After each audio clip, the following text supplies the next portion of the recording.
Hey guys, what's up and welcome back to a new series. मैं आप सब लोगों का तहे दिल से स्वागत करता हूं in new series which is postmortem series. अब हम इस पूरे सीरीज के अंदर जून 2023 के पेपर को काटेंगे, फाड़ेंगे और आपके लिए एनालिसिस करेंगे। मैं प्रोफेसर विप्लव मंडल जेके शाह के बिहाफ पे आप लोगों के लिए सीरीज ले आऊं। प्लीज मेक श्योर ये वीडियो आप मैक्सिमम शेयर करो एंड अगर आप इस चैनल पे नए हो तो इस चैनल को फटाफट सब्सक्राइब कर लो। बिल्कुल भी सेल्फिश मत बनना, ये वीडियो अपने सारे फ्रेंड्स के साथ भी शेयर करना। Do let me know your thoughts in the comment. अगर कोई भी चीज आपको समझ में नहीं आई है आप बिंदास कमेंट सेक्शन में मुझे बता सकते हो ना। ये वीडियो कौन देखेगा? ये वीडियो वो इंसान देखेगा जो दिसंबर 2023 या ऑनवर्ड्स कोई भी एग्जाम देने वाला है of CS executive.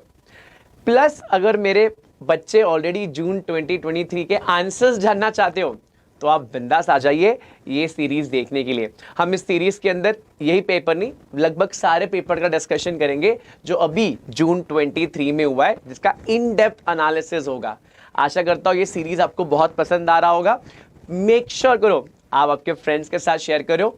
Also comment section में बता दो कि आपको कौन से टाइप की वीडियोस देखनी है, सो दैट हम हमारे टीम के साथ बैठकर ऐसे कंटेंट आपके लिए तैयार कर पाए। सो प्लीज आप कमेंट से बताना आपको कौन से पार्ट की वीडियोस देखनी है। से एग्जांपल अगर कोई टॉपिक आप पढ़ रहे हो मॉड्यूल से और आपको समझ में नहीं आ रहा है, आप बिंदास मुझे टैग करते हुए बता दो, मैं उस पे 110% वीडियो लाऊंगा। मैं ही नहीं, हमारा पूरा team of JK Shah classes ये ट्राई करेगा कि आपको बेहतरीन से बेहतरीन कंटेंट दे सके। सो प्लीज इस चैनल को सब्सक्राइब कर लो और ढेर सारा प्यार कमेंट सेक्शन में दे दो। सो यारो, सबसे पहले तो मैं पेपर का डिस्कशन शुरू करता हूं। So paper was actually moderate, बहुत ज्यादा इजी नहीं था और बहुत ज्यादा टफ भी नहीं था। कोई भी इंसान अगर ठीक ठाक प्रोविजन जानता है तो वो पेपर आराम से मैनेज कर लेगा। बट ऑब्वियसली बात है, सब लोगों को उतना ही इजी तरीके से प्रोविजन समझ में आने चाहिए। बहुत सारे क्वेश्चन तो ऐसे ही डायरेक्ट थे, कुछ तो मैंने अमेंडमेंट वीडियोस बनाए थे और मैंने कहा भी था कि ये आएगा और वहीं से आया है। नहीं देखा है तो जाके देखना अमेंडमेंट वीडियो। हालांकि ये बच्चे जनरली दिसंबर वाले होंगे तो आप लोग मत देखो, आपका एनीवेज क्लास में हमने डिस्कशन करके रखा हुआ है सारे अमेंडमेंट्स, ठीक है। तो जून वालों आप भी देखो, दिसंबर ऑनवर्ड्स 23 ऑनवर्ड्स किसी को भी ये वीडियो देखना है आप बिंदास देख सकते हो। याद रखना, कुछ भी नया चीज आपको देखना है आप कमेंट सेक्शन में बता दो, आपका बंदा हाजिर है। चलिए शुरू करेंगे सबसे पहला क्वेश्चन की तरफ। पार्ट 1 1000 बार बोल रखा है कि म्यूचुअल फंड से सम तो आते ही है, और देखो पहला क्वेश्चन उसी को लेकर है। इट्स अ प्रैक्टिकल क्वेश्चन और एकदम पप्पू क्वेश्चन है। अगर आप बेसिक भी प्रैक्टिस कर लोगे तो भी आपको आ जाएगा, इतना सिंपल सा क्वेश्चन है। पहले क्वेश्चन को पढ़ते हैं, समझते हैं, अंडरस्टैंड करते हैं, फिर आपको मैं इसके बारे में बताऊंगा इसको सॉल्व कैसे करना था। ओके, सो पहला क्वेश्चन ये कहता है कि दक्ष, ठीक है, is planning to invest in SIP of a mutual fund. Sir SIP और म्यूचुअल फंड क्या दोनों अलग अलग होता है या सेम? बेटा हमेशा याद रखना, SIP जो होती है एक टेक्निक है, ठीक है, और म्यूचुअल फंड जो है वो एक इन्वेस्टमेंट व्हीकल है। इस वीडियो के दौरान मैं सारे कंसेप्ट्स को भी रिवाइज कराऊंगा, तो यारो इस वीडियो को मैक्सिमम शेयर जरूर करना। तो मैंने बोला SIP एक टेक्निक है और म्यूचुअल फंड जो है वो एक इन्वेस्टमेंट व्हीकल है। कहने का मतलब है अगर आप म्यूचुअल फंड में इन्वेस्ट करना चाहते हो तो आप डायरेक्टली भी पैसे लगा सकते हो लमसम तरीके से। But is obvious you can not time the market every time, तो इसीलिए आप क्या कर सकते हो, आप थोड़े थोड़े किस्त भर सकते हो, थोड़े थोड़े इंस्टॉलमेंट्स भर सकते हो, जिससे आपके बल्ले बल्ले हो जाएंगे। Because in a long term आप यहाँ पे भी परचेस करोगे, यहाँ पे भी परचेस करोगे, यहाँ पे भी परचेस करोगे, यहाँ पे भी लोगे, यहाँ पे भी लोगे, इससे आपका एवरेज कॉस्ट कम हो जाता है। जो लोग थोड़े इन्वेस्टमेंट में रुचि रखते हो, आई थिंक आपको समझ में आ गया रहेगा मैं क्या कहने की कोशिश कर रहा हूँ यारो। तो यहाँ पे लिखा हुआ है कि Daksh is planning to invest in SIP of mutual fund with fix sum of 20,000। मतलब दक्ष ने डिसाइड कर लिया कि भैया वो 20,000 लगाने वाला है on 2nd of every month. तो SIP है तो उसने डेट भी फिक्स करके रखा हुआ है, ठीक है। लगातार 4 महीने वो इन्वेस्ट करेगा। एक तो 30.76, दूसरा 42.18, तीसरा 38.15 और चौथा 40.25। ये 4 अमाउंट 4 महीना इन्वेस्ट करने वाला है वो। The entry load was 1.75। Practical life में एंट्री लोड वेंट्री लोड कुछ होता ही नहीं है, ठीक है। एग्जिट लोड होता है अगर आप 1 साल के पहले बेचोगे। ये डिपेंड करता है फंड्स के ऑब्जेक्टिव और फंड्स के स्कीम के हिसाब से। जब भी इन्वेस्टमेंट करोगे, सेड साई किम जितने भी डॉक्यूमेंट्स है अच्छे से पढ़ना। सेड साई ये सारे डॉक्यूमेंट्स क्या होते हैं मैंने एनीवेज लेक्चर्स पे बता के रखा हुआ है। तो यहां पे लिखा है find the average by price, find the average by price, average by price including the amount of entry load. समझ में आ रहा है मैंने क्या बोला? क्या बोला गया? बोला गया भैया आप मेरे को एवरेज प्राइस बताओ, ठीक है, एवरेज बाई प्राइस बताओ, एवरेज बाई प्राइस बताओ जिसके अंदर इन एंट्री लोड भी रहे, मतलब एंट्री लोड को फैक्टर इन करना है। जो लोग बिल्कुल भी आइडिया नहीं है ऐसी ही वीडियो देख रहे बैठ के, तो एंट्री लोड का मतलब बता देता हूं। देखो यारो, it is kind of brokerage. अगर कोई चीज 10 रुपए की है, उस पर एंट्री लोड 1 रुपया लगेगा, तो आपको आपकी जो बाइंग है वो 11 रुपए आ जाएगी। आज मार्केट में माल बिकता है 10 रुपए में, बट आपको उसके लिए 1 रुपए का एग्जिट लोड भरना पड़ रहा है। सो आपका इफेक्टिव जो आपके हाथ में आएगा वो 9 रुपए आएगा। सो यहां पर आप बाय कर रहे हो तो ऑब्वियसली बात है आप थोड़ा एक्स्ट्रा पैसा भरोगे। इसी को हम लोग एंट्री लोड कह रहे हैं गाइस, ठीक है यारो, आप ध्यान देना मेरी बात। यहां पे मुझे बोला कि भैया तुम एवरेज प्राइस निकालो, बाई प्राइस निकालो। एवरेज बाई प्राइस निकालने के लिए मुझे सबसे पहले तो इसकी प्राइस निकालनी पड़ेगी, इंक्लूडिंग ऑफ एंट्री लोड, वो निकालनी पड़ेगी। और फिर उसको मैं ऐड करके डिवाइड बाय 4 कर दूंगा। सर क्या बोल रहे हो, समझ में नहीं आ रहा, मैं समझाता हूं। आप क्वेश्चन 1 को कैसे सॉल्व कर सकते हो जरा ध्यान देना। मैं रफ बना रहा हूं, ऑब्वियसली पता है डिस्कशन है पेपर का, मैं पेपर नहीं बना रहा हूं, पूरा पेपर लिख नहीं रहा हूं, मैं रफ डिस्कशन कर रहा हूं आप लोग के लिए यारो। अगर आपको फॉर्मूला याद है, formula of POP, that is public offer price. क्या बोला मैंने? POP, public offer price. क्या बोला मैंने? पीओपी। इसकी फॉर्मूला क्या बैठता है? इसका फॉर्मूला बैठता है net asset value divide by 1 minus front end load. क्या बोला मैंने formula? Net asset divide by 1 minus front end load. ये फॉर्मूला का डेरिवेशन कैसे किया आया है ये मैं बड़े नॉर्मल लेक्चर्स में बताता हूं जो हम लोग क्लासरूम में लेते। आप इंटरेस्टेड हो तो जानने के लिए जेके शॉ ऑनलाइन में जाकर आप ये वीडियोस देख भी सकते हो। तो net asset divide by 1 minus front end load, ये फॉर्मूला है, ठीक है जी। अब अगर मैं एक एग्जांपल ले लूं, जैसे कि चलो मुझे ये सॉल्व करनी है, दैट इज 30.76। ये क्या है साहब? ये NAV है 30.76। डिवाइड कर दो 1 माइनस कितना परसेंट है भाई? That is 1.75। इसको 0.075 बन जाएगा।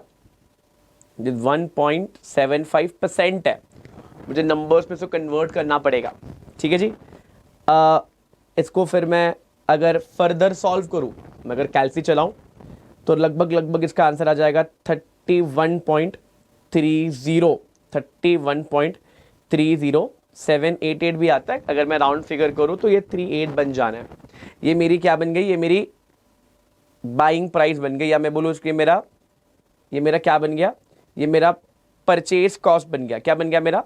Purchase cost. फॉर्मूला बड़ा सिंपल है, नेट एसेट को डिवाइड कर दो 1 माइनस फ्रंट एंड लोड से।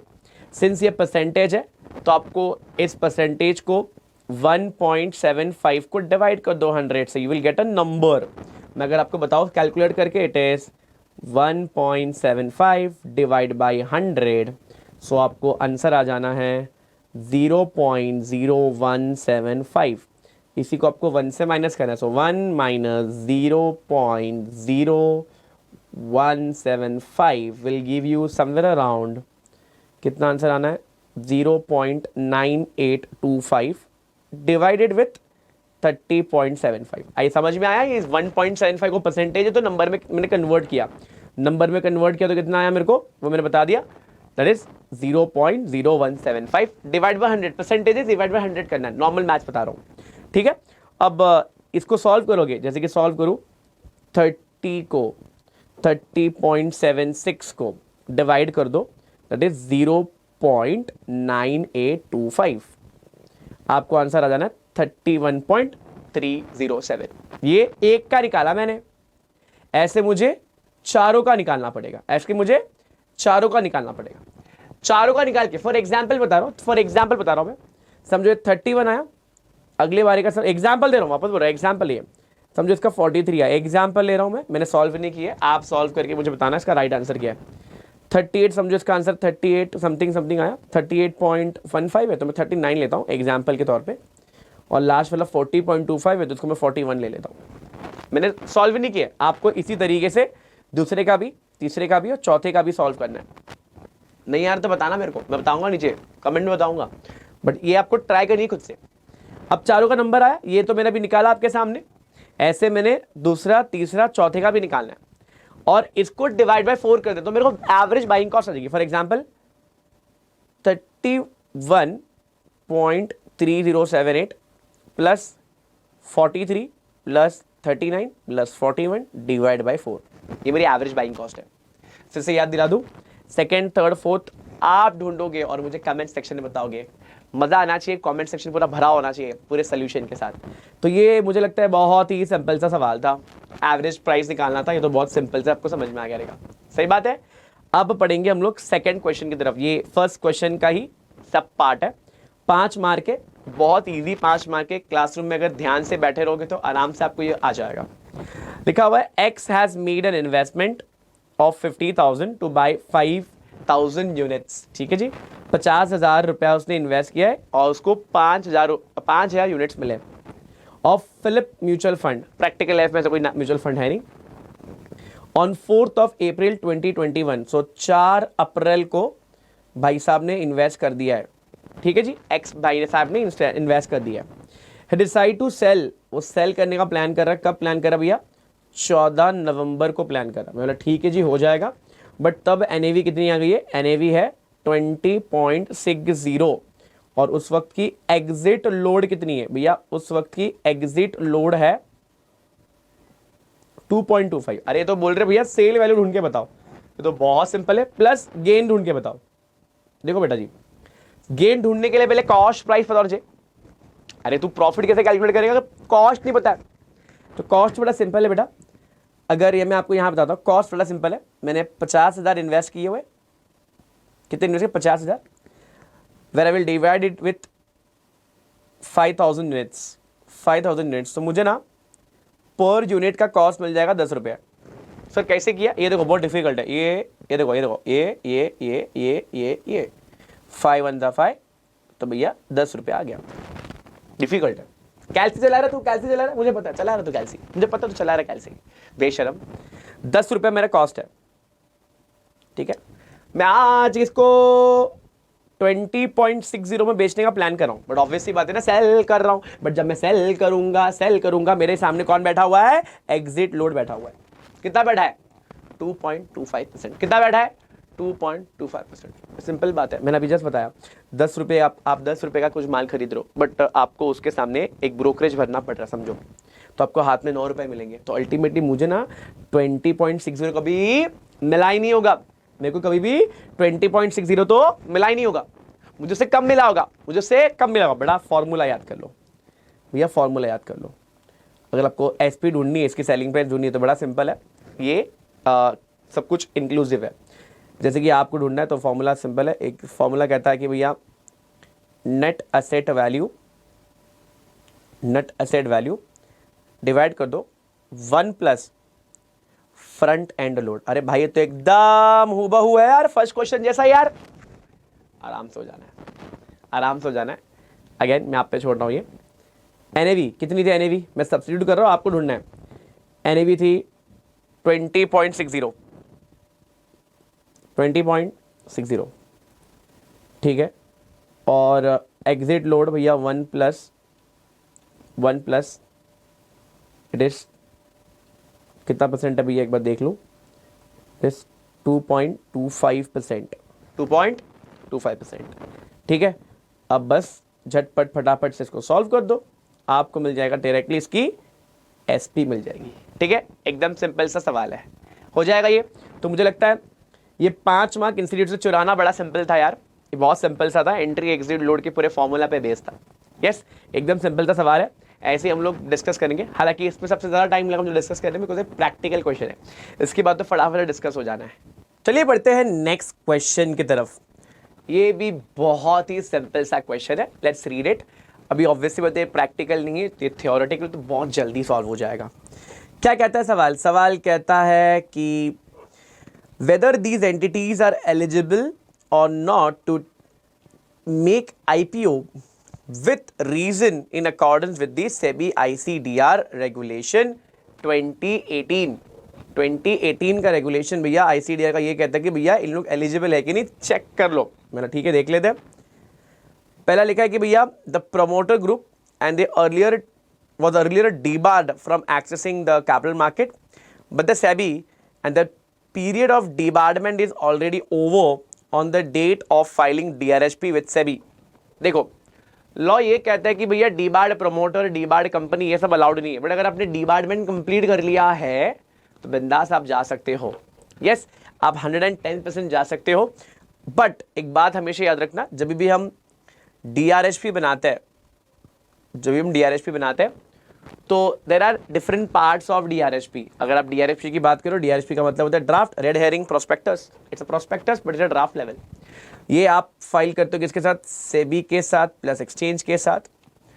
तब आपको ना एक क्लॉज होता है जिसको हम लोग बोलते हैं रिस्क क्लॉज या रिस्क ऑब्जेक्टिव या risk if you invest in this business. देखो क्या होता है, आप अगर प्रोस्पेक्टस अच्छे से देखोगे तो आपको समझेगा। Since this was my work, तो ये मेरे को अच्छे से पता है कि रिस्क फैक्टर्स करके एक कॉलम होता है। क्या होता है भैया जी? Risk factors. रिस्क फैक्टर्स ये चीज बताता है कि भैया कंपनी में इन्वेस्ट करने पे इन्वेस्टर्स को क्या रिस्क हो सकता है। तो इसमें इंटरनल एक्सटर्नल से बहुत सारी चीजें आती है। तो ये जो इन्फॉर्मेशन है कि दे वर डिबार्ड, अब नहीं है बट पहले थे, ये इन्फॉर्मेशन बतानी पड़ेगी। ये एक इंपॉर्टेंट चीज है, मुझे एडिशनल बताना, ये आपकी बुक में भी नहीं होगा, बट ये चीज आपको पता होनी चाहिए। Next, recently one of the promoter is declared as willful fugitive offender। भैया एक बंदे को भगोड़ा डिक्लेयर कर दिया है, आप IPO नहीं ला सकते। एलिजिबिलिटी क्राइटेरिया का मतलब इंपॉर्टेंट क्राइटेरिया है। सो एग्जामिनेशन में आप लिखोगे तो आपको रेगुलेशन नंबर के तहत लिखना है। You have to discuss the provision and then write कि भैया होगा नहीं होगा। एक और क्वेश्चन है, let's take that question. The issuer has change the name in last 1 year and earned 40, oh my god 40, ये 50 होता ना तो काम बन जाता, 40 है। ऐसा क्यों बोल रहे हो? प्रोविजन आपको पता होंगे, मैं चाहिए तो प्रोविजन यहाँ पे स्क्रीन पे लगा देता हूँ, आप देख लेना। यस, लिखा हुआ था issuer has net worth of 1 crore and 50 lakh in each preceding 3 years calculated on restated and consolidate basis। if you remember, तो भैया जी हमने कुछ नंबर्स पढ़े थे। नेट प्रॉफिट 15 करोड़ होना चाहिए, yes. Net tangible asset 3 crore होना चाहिए, इफ यू रिमेंबर, यस। तो यहाँ से बोला गया भैया कि ईश्वर की जो नेटवर्थ है, ठीक है जी, तो नेटवर्थ है वो कितना है? 1 crore, 1.5 crore. If you remember SEBI provision, तो भैया जी वो कहता है 1 करोड़ और इनके पास है 1.5 करोड़। कर सकते हो? 100% कर सकते हो। नेक्स्ट क्या बोलता है? नेक्स्ट बोलता है the issuer has an average operating profit of 10 crore. 15 होता तो मजा आ जाता। Yes, during the 3 preceding years with the operating profit in 3 preceding year. तो ये यार ये 15 होता तो मजा आ जाता, ये कर सकते हो। ये 50 होता तो मजा आता, 40 से तो नहीं कर पाओगे। अगला इकोनॉमिक ऑफर नहीं कर सकते हो, ये कर सकते हो बट रिस्क फैक्टर में बताना पड़ेगा बॉस। समझ गया बॉस? तो आ जाओ, सब कुछ बता देंगे, इन डेप्थ बता देंगे। तो ये हो गया हमारा दूसरे क्वेश्चन का discussion. Let's jump to the next one. क्या कहता है? तो बहुत सिंपल सा क्वेश्चन है, 1000 बारी मैंने क्लासरूम में बताया होगा और वापस से बताना पड़ रहा है।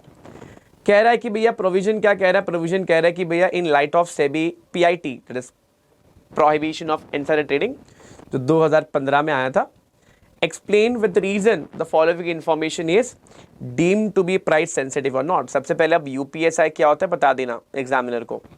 अनपब्लिश प्राइस सेंसिटिव इन्फॉर्मेशन, जो इन्फॉर्मेशन भी पब्लिक के पास नहीं है, अगर आ गया ना तो प्राइस में तहलका मच जाएगा।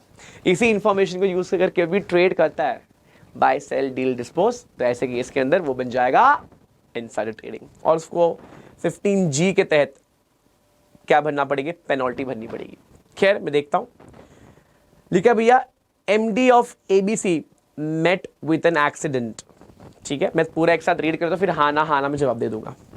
फिर लिखा है EF limited is under negotiation to enter into a foreign collaboration. सोच लो भैया, RBI is increase repo rate by 25 basis point, ये तो सबको खैर पता होता है। XYZ Limited is proposing to issue bonus shares. Bonus shares. अच्छा. The chairman of RN Limited has submitted his resignation. Oh my God. After reading news article proposing to sell particular brand to another company by the promoter of the company. It's a big thing. It says the chairman of RN Limited has submitted his resignation to the board after reading news article proposing to sell a particular brand to another company by the promoter of the group या promoter of the company। चलिए सारे answers फटाफट से देख लेते हैं। जैसे कि सबसे पहले आप देखोगे कि MD क्या हो रहा है भैया जी, एक्सीडेंट होने की वजह से हॉस्पिटलाइज हो रहा है। तो यारो प्रैक्टिकल लाइफ में अगर बात करूँ तो yes it is very important. MD अगर मर जाएगा तो स्टॉक के प्रति में तहलका आ सकती है, ऊपर नीचे हो सकता है। बट ऑलवेज रिमेंबर, इंस्टीट्यूट ने हमको हमेशा ये बोला कि अगर एक्सीडेंट हुआ है तो ये इन्फॉर्मेशन सबको पता होती है, तो ये UPSI नहीं है, no.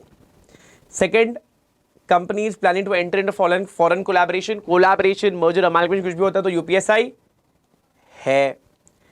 RBI repo rate change कर रहा है, पब्लिक डोमेन में अवेलेबल है तो भैया जी नहीं है। बोनस देने वाला है, कॉर्पोरेट का कुछ भी बेनिफिट्स है तो भैया जी है। अगला यहां पे बोला कि भैया चेयरमैन रिजाइन कर रहा है, जा रहा है ना, बट वो जा रहा है कोई भी रीजन की वजह से, वो फर्क नहीं पड़ता, बट जा रहा है। ऐसे केस में इसको भी हम UPSI मान लेंगे, हालांकि इसमें सब्जेक्टिविटी आ सकती है। We have to wait for the answer of the institute, but अभी फिलहाल के लिए तो यही लग रहा है। चलिए, ये हो गया हमारा 3 क्वेश्चन। बढ़ रहे आगे, और यहां पे लिखा है what do you mean bye disinvestment. अरे तो बहुत जमाने से हमको पता है। डिसइन्वेस्टमेंट इज अ प्रोसेस जहां पर सरकार अपनी stake private individuals, companies, entrepreneurs को डाइल्यूट कर देते हैं। ठीक है जी, एग्जाम्पल दे दो सर। एग्जाम्पल ले लो LIC का। LIC की बहुत महा IPO आई थी, यस, और वो डिसइन्वेस्टमेंट का एक क्लासिकल एग्जाम्पल था। ओके, क्या बोलता है, what is the time limit with in which the public announcement, यानी कि रेगुलेशन नंबर 13 की बातें कर रहे हैं, yes, to be made in case of disinvestment. अगर मैं स्पेसिफिक बात करूं 13(2)D, D फॉर डिसइन्वेस्टमेंट। मैंने एक कोड वर्ड सिखाया होगा, A for open market, B for बेवकूफ। यस, अगर आप मेरे स्टूडेंट हो ऑलरेडी, आपके पूरा code word tip of the tongue आपको याद होगा। फटाफट से कोड वर्ड भी फटाफट से बोल देना। यस, तो भैया जी announcement in case of disinvestment. What are the automatic exemption which is available to the disinvestment. तो यहाँ पे रेगुलेशन नंबर थोड़ा सा आपको 10 के बारे में पूछा है और 13(2)D के बारे में भी पूछा है।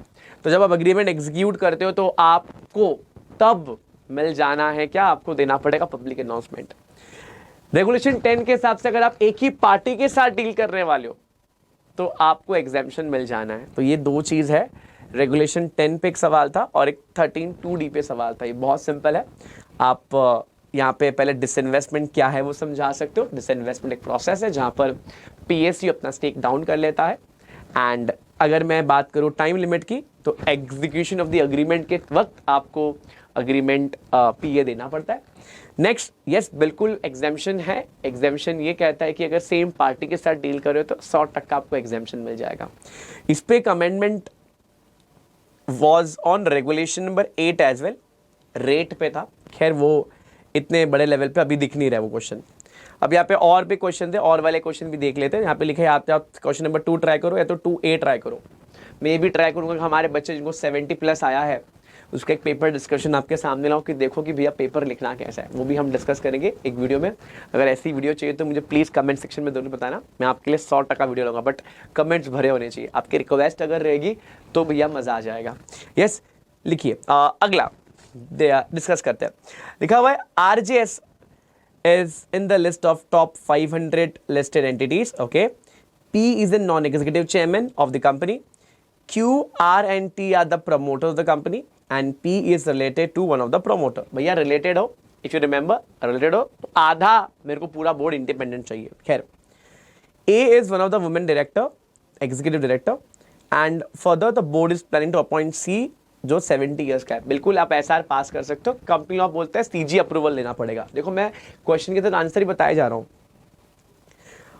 आंसर द फॉलोइंग क्वेश्चन लिखा है, whether company still required to appoint a women director. तो भैया जी वुमेन डायरेक्टर तुमको चाहिए। अगला है, what is your view for requirement for an independent director. तो भैया 1/2 हो जाना है बिकॉज सब रिलेटेड है। अगर नॉट रिलेटेड है भैया तो 1/3 हो जाता है। ठीक है, 1/2 50% होता है और 1/3 33.33% होता है। तो कंफ्यूज नहीं होना, सिंस दे आर रिलेटेड तो स्कैम होने के चांसेस बहुत ज़्यादा है। तो मेरे को आधे से ज़्यादा BOD मेरा क्या चाहिए, इंडिपेंडेंट चाहिए। लिखा हुआ है कि भैया who shall approve the related party transaction in an audit committee meeting of a listed company। तो भैया हम ऑडिट कमेटी बनाते हैं इसीलिए, ठीक है। who shall approve, तो भैया ऑब्वियसली बात उसका चेयरमैन अप्रूव करता है, मीटिंग होती है और उन्होंने डिस्कस करता है। हालांकि even you can take omnibus approval. अगर आपको पता है कि आप लगातार बार बार ट्रांजैक्शन किसी पार्टी के साथ करने वाले हो तो आप ओमनीबस अप्रूवल भी ले सकते हो। Whether appointment of C is valid, बेटा आपको रेजोल्यूशन पास करना पड़ेगा। इसके साथ साथ कंपनी लॉ के हिसाब से आपको सेंट्रल गवर्नमेंट अप्रूवल भी लेना पड़ता है। So again I believe this is also very manageable question. अगर आपको बेसिक LODR के प्रोविजंस भी पता था तो आप ये आराम से मैनेज कर लेते हैं। Yes, let's jump to the next question. क्या कहता है नेक्स्ट क्वेश्चन? नेक्स्ट क्वेश्चन कहता है, M is contemplating acquisition of PQR Limited, which is a listed entity. Okay, he presently holds 23% already. Yes, and his sister is having common objective। मतलब भैया इसको हम लोग कंसिडर करेंगे पर्सन एक्टिंग इन कंसर्न यानी कि PAC होल्ड 3%। बेटा जी यहाँ पे तो थ्रेशोल्ड क्रॉस होना है। Their combined holding is 26.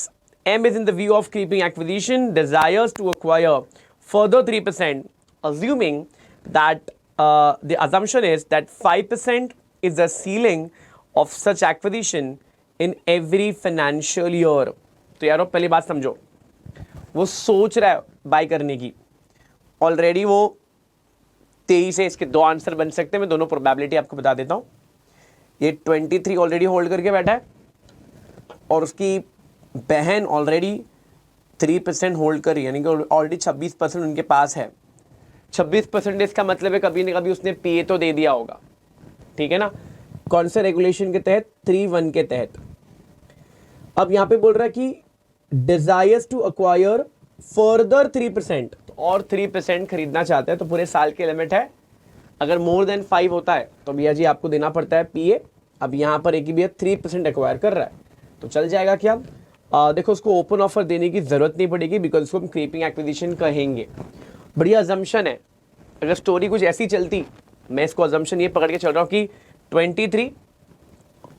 26 हो गया था, इन्होंने PA वगैरह दिया, ये फर्दर न्यू एक्विजिशन है, जो क्वेश्चन भी खास यही कह रहा है।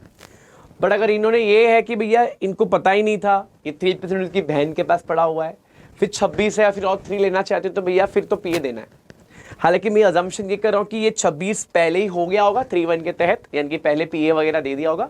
ये और लेने की बात कर रहे हैं, तो अगर ये और लेने की बात करेंगे यानी कि एडिशनल एक्विजिशन करने की बात करें तो मेरा 3(2) कहता है क्या? मेरा 3(2) कहता है कि भाई आपको मोर देन 5 लेना है तभी आपको PA देना है। 5 और लेस देन 5 क्रीपिंग एक्विजिशन, आपको PA देने की जरूरत नहीं पड़ेगी। अब बढ़ते अगले सवाल पे।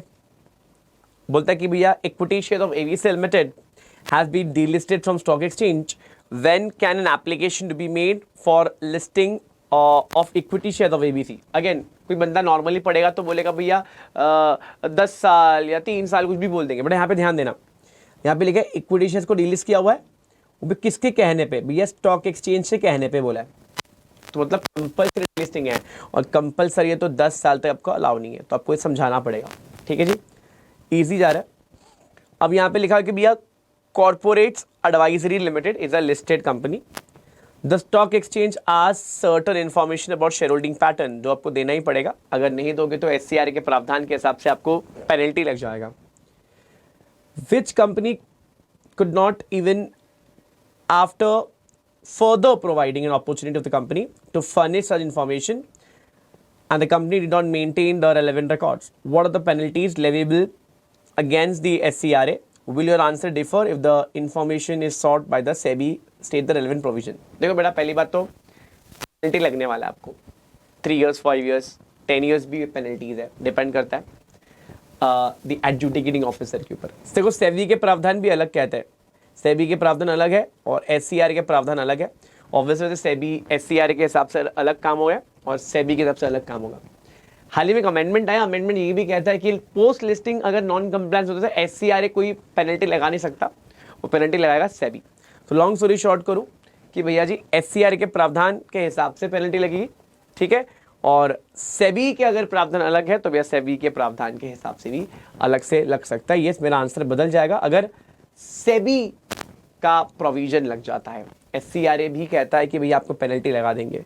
अगेन ये बड़ा ही मैनेजेबल था अगर आपको बस पेनल्टी याद रखती है। जनरली हमारे बच्चे एससीआरए इतने ज़्यादा करते नहीं है, तो एससीआरए की जो मेन चीज़ है दिस सिक्योरिटीज़ का मतलब क्या होता है, yes options, futures, government securities, फिर क्या प्रोसेस है एक्सचेंज, ये सारे कुछ क्वेश्चंस बहुत इंपॉर्टेंट होते हैं एग्जामिनेशन पर्सपेक्टिव के लिए। अब बढ़ते आगे, बहुत प्यारा सवाल है और ये मैंने अमेंडमेंट के वीडियो में बताया था कि भैया आएगा ही, और देखो ये 4 मार्क के लिए आ गया। क्या कहता है, कहता है कि भैया PTM limited listed has declared a dividend to its registered office, sorry to the registered shareholder on 1 Jan 2021। तो एक कंपनी है, कंपनी के नाम है पीटीएम, उसने डिविडेंड डिक्लेयर करने का प्लान किया है, ठीक है। कब? 1 January के बारे में प्लान किया हुआ है और डिविडेंड उसको नहीं पे किया 31 January को। पहले तो फालतू की बातें हो रही है यहाँ पर बेटा। प्रोविजन ये कहता है डिविडेंड का कि भैया 30 दिन के अंदर आ जाना चाहिए। अभी जस्ट 30 दिन खत्म हुए, ये स्कोर्स के पास जाने की पहले बात कर रहा है, ठीक है। तो डिड नॉट पे टिल 31, अगर 31 तक नहीं आया तो फिर यहाँ पर नॉन कंप्लायंस हो गया है कंपनी के द्वारा, ठीक है।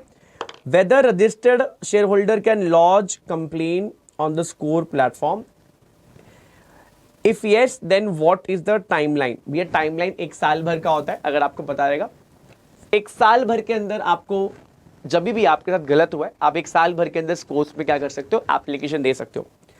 अगला, what happens if the share holder fail to lodge the complaint on scores within this time. The time is 1 year. तो scores की प्लेटफॉर्म यानी कि सेबी अगर आपने 1 साल के बाद डाला तो आपका एप्लीकेशन रिजेक्ट भी कर सकती है। अमेंडमेंट डिस्कस किया हुआ है। अगला, can shareholder file scores portal without first approaching to the company? It is always advisable कि आप कंपनी के पास पहले जाओ, ये इंपॉर्टेंट हो गया कि आप कंपनी के पास पहले जाओगे उसके बाद आप स्कोर्स प्लेटफॉर्म में होगे। लोग होता है कि डायरेक्टली स्कोर्स के प्लेटफॉर्म में कंप्लेन कर देते हैं without even approaching to the company and it is ultimately leading to a more case which is been filed on the scores platform. तो इसलिए भैया कि कंपनी के पास जाना जरूरी है। तो भैया जी ये तो बहुत सिंपल सा सवाल हो गया। अल्टरनेट देखते भैया, अल्टरनेट क्या है? अल्टरनेट तो और ईजी है। कहता है financial information of the listed entity 31 March 2018। एक कंपनी, उसकी ऑथोराइज इक्विटी कितनी है भैया? ऑथोराइज इक्विटी है 10 करोड़ है, ठीक है, जो 1 करोड़ शेयर्स 10 रुपए के हिसाब से डिवाइडेड है। मेरा ठीक है जी, कोई दिक्कत नहीं है। इक्विटी 5 करोड़ है, जनरल रिजर्व जो है वो 3 करोड़ है और डिबेंचर रिडम्पशन रिजर्व खैर इसको हाथ में लगा सकते हैं, फ्री रिजर्व नहीं होता। The BOD of the company is planning to pass a resolution circulation for buyback of the shares extend to 9%। Buyback करना है तो आप 10% तक शेयर होल्डर बीओडी के अप्रूवल से कर सकते हो, बीओडी के अप्रूवल से कर सकते हो 10% yes of the company is paid up. अब भैया जी अगर मैं बात करूं मेरे इक्विटी की, वो 5 करोड़ है प्लस रिजर्व 5, तो 5 + 3 हो जाते 8 करोड़। मेरा प्लान इन में 9% करूंगा तो चल जाएगा जी, चल जाएगा, ठीक है। आप ध्यान सुनना, you are required to examine the validity. तो लॉ मेकर बायबैक बोलता है आप मैक्सिमम 25% कर सकते हो। अगर आप एसआर मेथड से जाओगे और बीआर मेथड से आप कितने कर सकते हो? 10% कर सकते हो। तो बोर्ड के थ्रू 10%। अब अगर आप ये आंसर लिख के आते हो एग्जाम के अंदर कि भैया 10% के अंदर ही है, दे आर डूइंग 9%, तो भैया आराम से बाईबैक कर सकते हो। तो बेटा आप फंस गए हो ICSI के झांसे में। यारो आपने क्वेश्चन सही से नहीं पढ़ा। यहाँ पे लिखा हुआ है हमने रेजोल्यूशन पास किया हुआ है, हमने रेजोल्यूशन पास किया हुआ है वो भी कैसे, मजाक मजाक में देखो क्या लिख दिया है भैया, हमने रेजोल्यूशन पास किया है सर्कुलर। भैया जी क्या बोल दिया है, हमने रेजोल्यूशन पास कर दिया, हमने रेजोल्यूशन पास कर दिया। रेजोल्यूशन जो कंपनीज एक्ट का प्रोविजन है 175 ऑफ कंपनीज एक्ट, बड़े प्यार से 175 कहता है कि कॉर्पोरेट रिस्ट्रिक्शंस है, आप बाईबैक का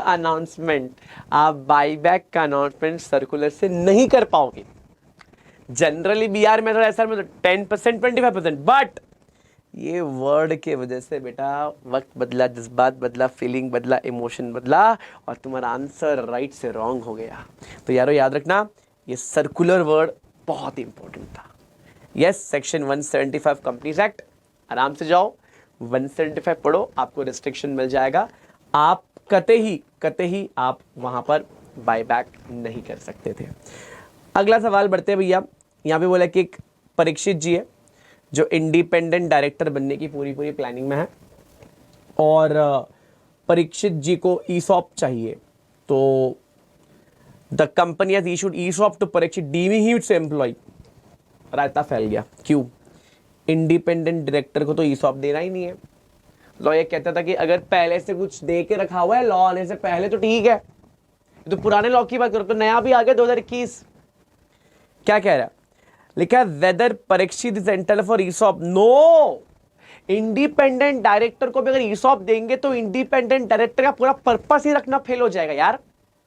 इंडिपेंडेंट डायरेक्टर का पर्पस क्या था यारो? इंडिपेंडेंट डायरेक्टर का पर्पस ये था कि भैया वो इंडिपेंडेंटली चीजें बताए, इंडिपेंडेंटली बीओडी के बारे में बताए, सो दैट कंपनी के अंदर गड़बड़ घोटाला ना हो। अगर उनको ही ईसॉप देने लग जाएंगे तो क्या होगा साहब? गड़बड़, गलत, झोल हो सकता है। इसीलिए भैया हम दे नहीं सकते। What would be your answer if Parikshit is non executive? ये नॉन एग्जीक्यूटिव दे सकते थे, बिल्कुल दे सकते थे। Belongs to a promoter group जो होल्ड 12%, भैया जी 10% होता तो बात बन जाता। 12% अगर होता है, आप अपने फैमिली के थ्रू या किसी के थ्रू भी अगर काउंटिंग कर लेते हो तो काउंट हम नहीं कर पाएंगे। दस एम्प्लॉय की डेफिनेशन में ये बैठेगा ही नहीं। 10% अगर आप करोगे एक्सक्लूडेड है, 10% तक ठीक था। अगला बोलते हैं भैया, अगला एलओडीआर का सवाल है, ठीक है, बहुत ही इजी सवाल है, कंसोल बेसिस पे नंबर लेना होता है। देखते हैं क्वेश्चन, देखते हैं।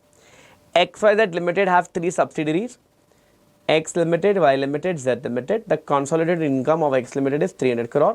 Net worth is 600 crore. The income and net worth of XY Limited are as follows. जैसे कि 10, 65, 45, 14, 10, 18. Examine if there is material subsidiary of XYZ Limited.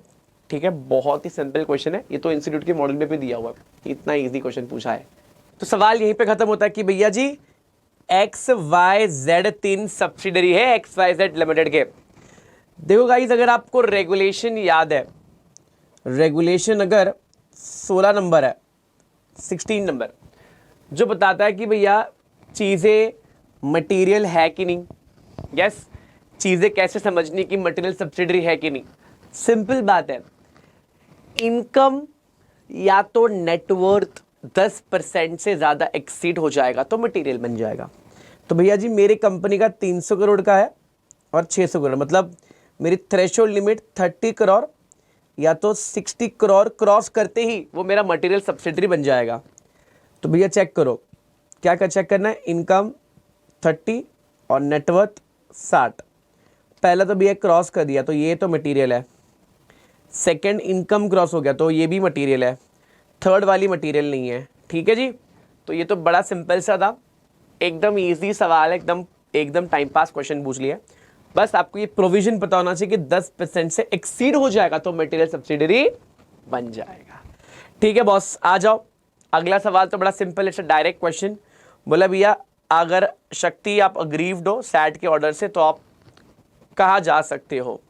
तो आप सुप्रीम कोर्ट जा सकते हो। ठीक है, आपके पास 60 दिन के अंदर सुप्रीम कोर्ट जाने की पूरी प्रोविजन, पूरी प्रावधान है। ये तो बहुत सिंपल है, आप इसको एक्सप्लेन कर देना कैसे करना होता है, कि सैट वगैरह लिखकर प्रोसेस कैसे जाना है, कितने दिन में जाना है, and fact matter of law है कि मैटर ऑफ फैक्ट है, ये भी डिस्कस करना ज़रूरी है। ओके, नेक्स्ट क्वेश्चन अगेन बहुत सिंपल क्वेश्चन है. Says what?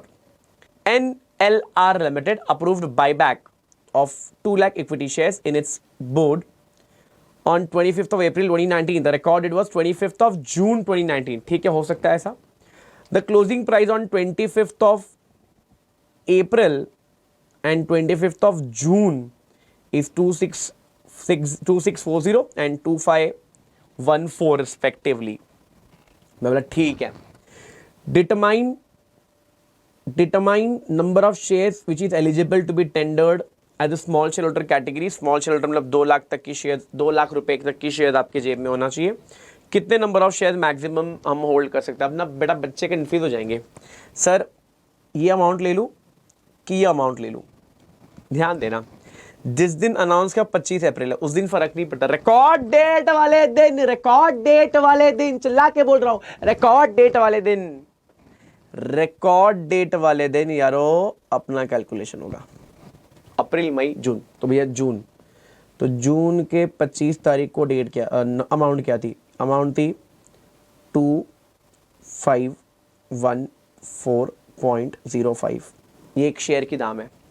तो भैया जी मेरे को 2 लाख तक की लिमिट है, तो मैं कैलकुलेटर निकाल कर 2 लाख को डिवाइड कर देंगे 2514.05 इज इक्वल टू, दबा दो. तो यहाँ पे बोले कि भैया round off to a lower और होल नंबर, तो भैया मेरे को आंसर आ रहा है 79.5529. तो मैं इसको अप्रॉक्स 80 शेयर्स कर देता हूँ. इतना सिंपल सवाल पूछा है, बस गड़बड़ी कहाँ कर दी होगी आपने, दोनों ले लिया हो या तो कोई तो गलती से वो ले लिया. तो भैया रिकॉर्ड डेट वाला डेट हमारे लिए इंपॉर्टेंट बन जाता है. Easy, simple, very lucid. चलिए जी आगे बढ़ते हैं. आगे क्या बोला गया है? David, okay, general manager of Suren enterprises limited was found to be indulging in insider trading activities. Okay, very great. As a result, the company terminated its services. Okay जी, ठीक है जी. The SEBI also took cognizance on the matter and initiated proceeding against him under the matter of PIT. David pleaded that since his services has already terminated, SEBI could not initiate any proceeding against him. Garbage, बिल्कुल कर सकता है. अरे तुम तो job छोड़ दो. अरे जॉब छोड़ने के बाद भी 6 महीना तुमको कनेक्टेड ही मान लेते यारो, तो ये तो बिंदास कर सकता है. ठीक है, आपके ऊपर 15G के प्रावधान लग जाएंगे. G फॉर गंदा ट्रेड, याद करवाया सारे सेक्शंस मैंने. 15G बोले तो गंदा ट्रेड. अगला, what do you know about demat? भैया बच्चा डीमैट के बारे में जानते हैं. शेयर्स जो ऑनलाइन रख देते हो आप डिपॉजिटरीज के पास, यानी कि CDSL NSDL के पास, उसकी वो इसको हम लोग बोल रहे हैं डीमैट. प्रोसीजर, जाओ मॉड्यूल उठाओ, स्ट्रेट क्वेश्चन है, मस्ती में हो गया यार, तो बहुत सिंपल था ये तो. अगला, ये बड़ा ही मस्त क्वेश्चन है और अमेंडमेंट वीडियो जाके देख लो, काम का था ये. SEBI has come out with modified provision of investment and trading in securities by employee in the AMCs and trustees of mutual fund. Explain briefly the term access person under the provision. तो भैया सबको CTO, KMP पूरा लंबा list बना दिया कि इन लोग access person है.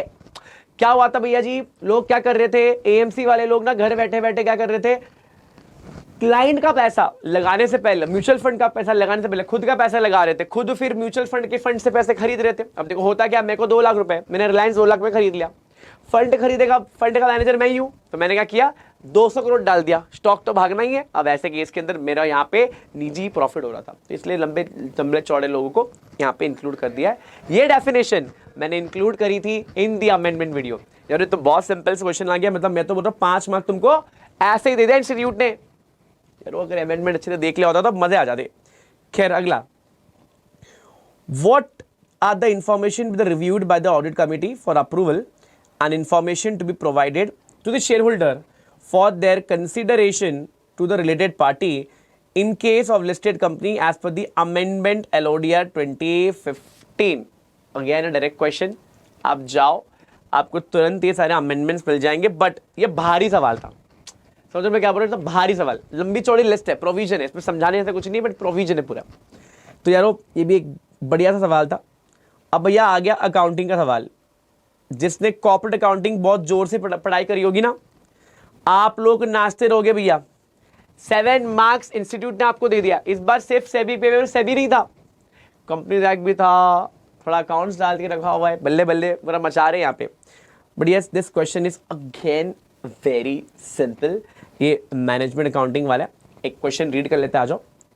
लिखा है the financial debt of listed company Sunrise limited as on 31 March 21 is as follows. Okay ठीक है जी, इक्विटी 5 लाख, प्रेफरेंस 10% के हिसाब से भैया 100 रुपये का एक है तो 1 lakh, 12% debentures 2 lakh, revaluation reserve 50,000, general reserve 2 lakh and PNL 2 lakh. ठीक है जी, फ्री वाले लेते हैं हम लोग, फ्री रिजर्व कंसिडर करते हैं जब भी आप यहाँ पे SP भी कंसिडर करोगे, हालांकि आपको SP यहाँ पे दिया नहीं है।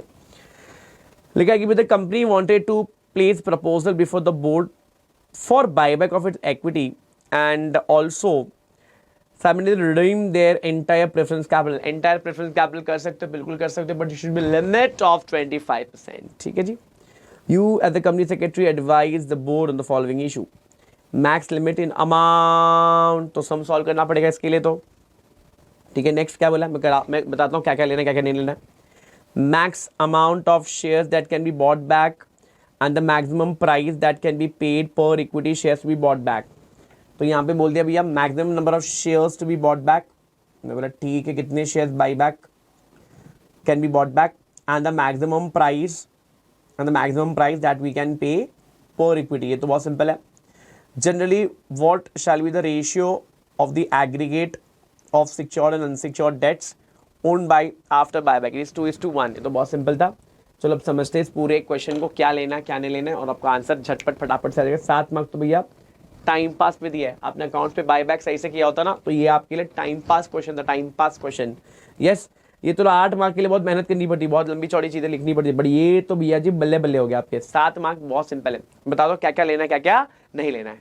चलिए, क्या क्या चीज कंसिडर करनी है और क्या क्या चीज कंसिडर नहीं करनी, फिर आपके लिए केक वॉक बन जाएगा। देखो यारो, वेरी फर्स्ट थिंग, इक्विटी हमको लेनी है, बिल्कुल लेंगे। प्रेफरेंस हम लेंगे नहीं, डिवेंचर हम लेंगे नहीं।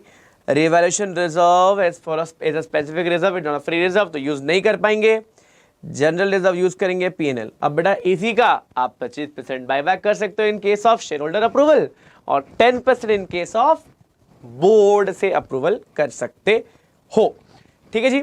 अब बेटा जी यही सवाल का जवाब यहाँ पे लिखा है कि मैक्सिमम अमाउंट आराम से कर लोगे आप, बिकॉज मैंने आपको परसेंट सब नंबर मार्क करवा दिया, कौन कौन से ले सकते कौन कौन से ले, इसका 25% निकाल लेना।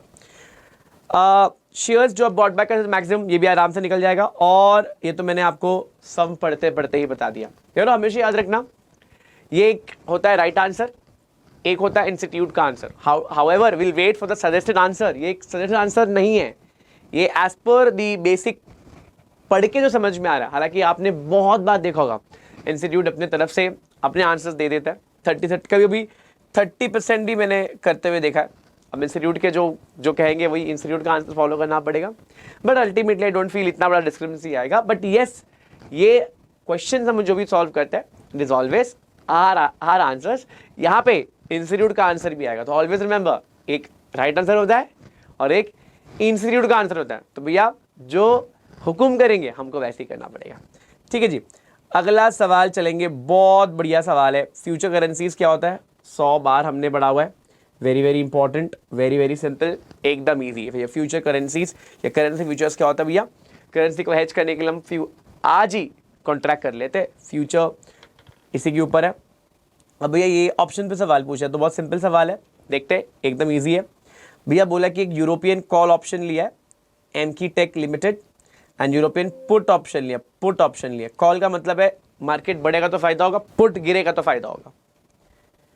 What decision he would you take on the expiry if the share price is this and this.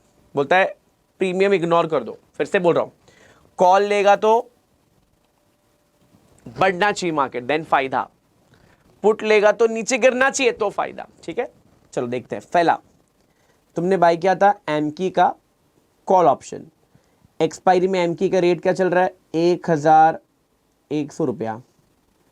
तुमने कब लिया था भैया 1050 में लिया था। मैं प्रीमियम बिल्कुल कंसिडर नहीं कर रहा हूं। तो भैया यहां पर मुनाफा कितने का हो गया 50 रुपए का।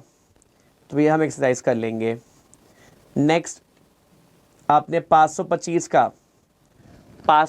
का पुट लिया हुआ है, मतलब नीचे गिरेगा तो फ़ायदा होगा। भैया आपने 590 रेट चल रहा है एट दी एंड, तो भैया इसको हम लैप्स कर देंगे, लैप्स कर देंगे, लैप्स कर देंगे। आई होप समझ में आया लैप्स क्यों करना है।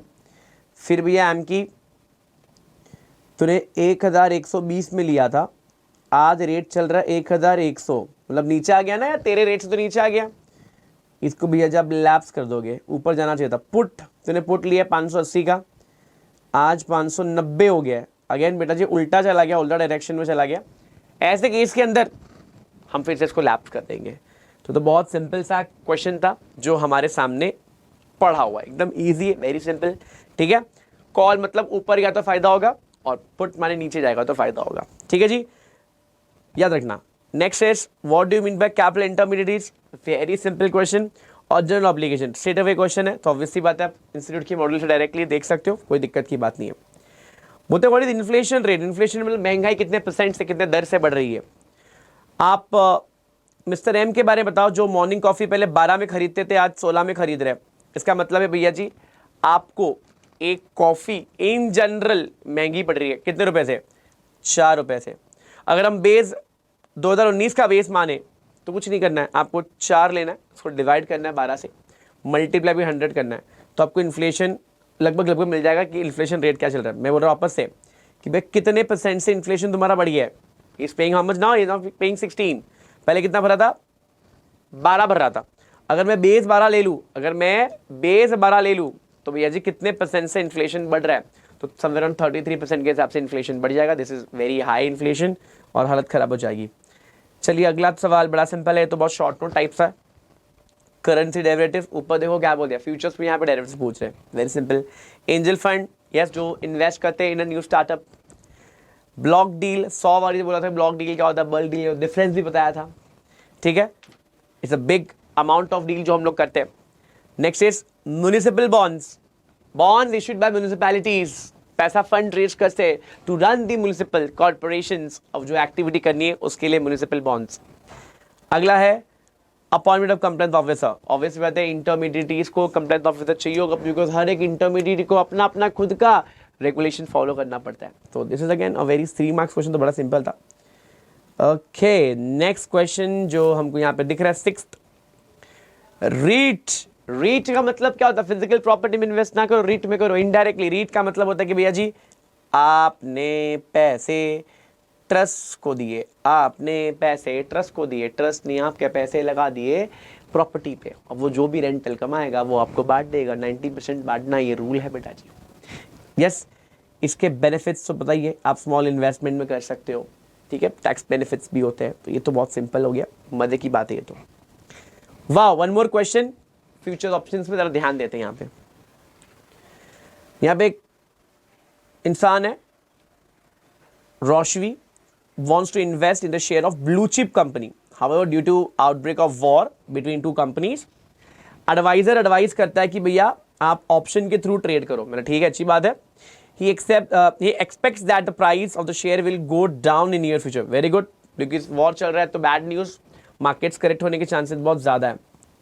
What option कॉन्ट्रैक्ट आप बाय करना पसंद करो? पुट, जितना नीचे जाएगा उतना फायदा, अभी मैंने डिस्कस किया वीडियो के अंदर। अगला, if present future contract of Maxwell limited is trading at 100 rupees, 100 रुपए में ट्रेड कर रहा है, मैंने ठीक है। पुट ऑप्शन इन्वॉल्व 1.5% कॉस्ट, मतलब 1.5 रुपया पड़ेगा आपको। कितना रुपया पड़ेगा? 1.5 रुपया। ऑप्शन में ट्रेड करने के लिए 1.5 रुपये खर्चा होगा। Based on the strike price during the month the war was declared and the share price went to 97 rupees. Okay, मानो कि भैया 150 रुपीज 1,50,000 रुपीज 1,50,000 ऑप्शन कॉन्ट्रैक्ट्स थे, तो कितना भैया गेन हुआ, कितना भैया लूज हुआ? तो अगर 1.5 लाख रुपए आपने इन्वेस्ट किया था और एक आपको पड़ रहा है कॉन्ट्रैक्ट 1.5 रुपए में, तो आपने लगभग 1 लाख शेयर्स का क्वांटिटी बाई किया होगा। ठीक है, बराबर है, बराबर है कि नहीं? तो भैया जी आज 1.5 रुपए की चीज बढ़ गई होगी, फायदा हो रहा है। कैसे फायदा हो रहा है? देखो, 100 रुपए का चीज 97 कितना मुनाफा, 3 रुपए का मुनाफा। ये 3 रुपए मुनाफा कमाने, पुट ऑप्शन जितना गिरेगा उतना फायदा। ये 3 रुपए कमाने के लिए तो कितना लगा के बैठा भैया जी, ये तो 1.5 रुपया लगा कर बैठा हुआ है। तो बेटा जी कमाई कितनी हुई, 1.5 लाख रुपए की कमाई होगी। 1.5 रुपये कमाई तो तेरी कमाई भी 1.5 लाख हुई, बिकॉज तूने 1 लाख शेयर्स बाय किए थे। समझ में आ रहा है मैं क्या बोल रहा हूँ एवरीबॉडी? तूने 1 लाख शेयर्स बाय किए थे। इजी था यार, तो बहुत सिंपल था, एकदम हंसते हंसते हो जाएगा। अगला, व्हाट इज डिबेंचर ट्रस्टी? बहुत सिंपल, मैंने इसका बहुत ब्यूटीफुल आंसर लिखवा के दिया already. When is the appointment of debenture trustee is mandatory? पता ही होगा आपको, यस, अमाउंट के साथ है पूरा। What condition of company has to comply with the appointment of debenture trustee and what is the eligibility of debenture trustee? पूरा debenture trustee के बारे में लिखना था। यस, यहाँ पे कंपनी का प्रोविजन भी आप लिख सकते थे। तो यारो मुझे लगता है ये मोटा मोटी एक मीडियम पेपर था। यस, मैंने स्टार्टिंग में बोल दिया, प्रोविजन पता होते तो शायद आप बहुत ही ईजी तरीके से कर लेते। तो भाई ये तो बहुत ही सिंपल सा पेपर था। अगर मोटा मोटी नॉलेज भी अगर आप लोगों मीडियम टाइम आपने पूरा पेनल्टीज प्रोविजन बराबर से पढ़ के रखा, तो मुझे लगता है आप मोटा मोटी पेपर सॉल्व कर सकते थे आराम से। आप 65 से 70 मार्क का पेपर आराम से लिख के आ सकते थे, इवन इफ आपने मॉडरेट पढ़ाई करी होगी तो। आई विश आपका पेपर बहुत अच्छा जाए। हालांकि मैं आने वाले कुछ, अगर आप कमेंट करके बताओगे कि मैं एक ऐसा पेपर डिस्कस करूं जहां पर हमारे स्टूडेंट्स को 70+ कैसे मिला है, वो आप चाहते हो मैं उसके ऊपर एक वीडियो बनाऊं, तो ज़रूर मुझे कमेंट सेक्शन में बताना कि आप ऐसे वीडियो चाहते हो कि नहीं। बहुत बहुत शुक्रिया इस पूरे सीरीज़ में, इस पूरे वीडियो में बने रहने के लिए। आपने 1 घंटा दिया है, तो मेक श्योर करो आप ये वीडियो को शेयर करो, प्लस कमेंट कर देना। कितने आंसर्स आपकी राइट गए ये भी आपको बताना मुझे कमेंट में, मैं बैठ के आराम से कमेंट पढ़ता रहता हूँ। मेक श्योर करो ये आप मैक्सिमम फ्रेंड्स को शेयर करो, और मिलते हैं अगले वीडियो में। तब तक के लिए गुड बाय, टेक केयर, नमस्कार and stay tune for awesome lessons. Bye bye.